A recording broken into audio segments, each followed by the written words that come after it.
Aparna from west Bengal. আশা করি সকলে খুব ভালো আছো। ভিডিওগুলো কেমন লাগছে অবশ্যই কমেন্টের মাধ্যমে জানাবে এবং ভিডিও পছন্দ হলে মোর অ্যান্ড মোর বন্ধুদের মাঝখানে শেয়ার করে দেবে। আজকে যেটা আমি বলবো সেটা হচ্ছে কি করে আমরা স্ক্রিন সেভার সেট করব।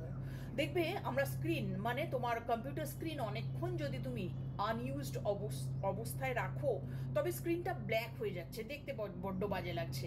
তো ওই স্ক্রিনটার মধ্যে আমি যদি কিছু ডিজাইনার, কিছু ফিশ অ্যাকোডিয়াম থেকে শুরু করে এরকম ধরনের জিনিস সেট করে রাখি তবে স্ক্রিনটা দেখতেও ভালো লাগবে এবং তুমি কাজেও এনার্জি পাবে পরবর্তী কাজের জন্য। তো সেই জন্য স্ক্রিন সেভার জিনিসটা কিভাবে হয় চট করে দেখে নাও।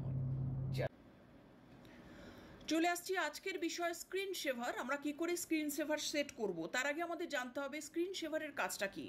সেটা হচ্ছে তুমি মেশিনটাকে কিছু সময়ের জন্য যদি তুমি আনইউজড অবস্থায় রেখে দাও অথচ অন করা থাকবে, তোমার স্ক্রিনটা একটু ডিজাইন থাকবে অথবা ব্ল্যাক হয়ে যাবে না, এইরকম যদি তুমি চাও তবে কিন্তু স্ক্রিন সেভার সেট করে রাখতে পারো। দেখে নাও, আমি সিস্টেমটা দেখিয়ে দিচ্ছি। রাইট বাটন প্রেস করো, মেশিনের মাউসের রাইট বাটন প্রেস করলে তুমি এরকম ধরনের একটা ডায়লগ বক্স পাবে।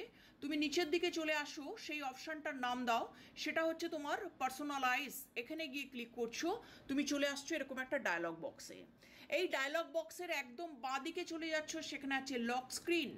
লক স্ক্রিন থেকে চলে আসছো ডান দিকের একদম ডাউনে আসার পর তুমি পেয়ে যাচ্ছ স্ক্রিন সেভার সেটিং। সেখানে গিয়ে ক্লিক করছো।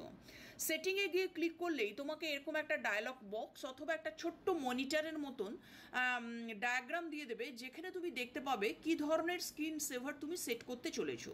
দেখে নাও, এটা একটা স্ক্রিন সেভার সেটিং করা আছে। আমার স্ক্রিনটা দারুণ সুন্দর লাগছে কতগুলো বাবলসের মাধ্যমে। তো সেই রকমই তুমি যদি সেট করতে চাও তো তুমি এখানে ডায়লগ বক্স থেকে ক্লিক করো, যে ধরনের স্ক্রিন সেভার তুমি চাইছো তুমি সেই ধরনের স্ক্রিন সেভারগুলো এখান থেকে তুমি নিয়ে নেওয়ার পরে তুমি প্রিভিউতে গিয়ে ক্লিক করো। প্রিভিউতে গিয়ে ক্লিক করলে তুমি দেখতে পাবে তুমি কি ধরনের স্ক্রিন সেভার। এটা দেখো, একটা ধরনের স্ক্রিন সেভার যাচ্ছে। এরকম বিভিন্ন ধরনের স্ক্রিন সেভার আমি সেট করবার জন্য আমি এরকমভাবে দেখে নিতে পারি এবং প্রিভিউ করে আমি সেটাকে বড় অবস্থায় দেখে নিতে পারি যে আমার মেশিনটা আনইউজড অবস্থায় থাকলে আমি কি ধরনের স্ক্রিন সেভারগুলো পেয়ে যেতে পারবো।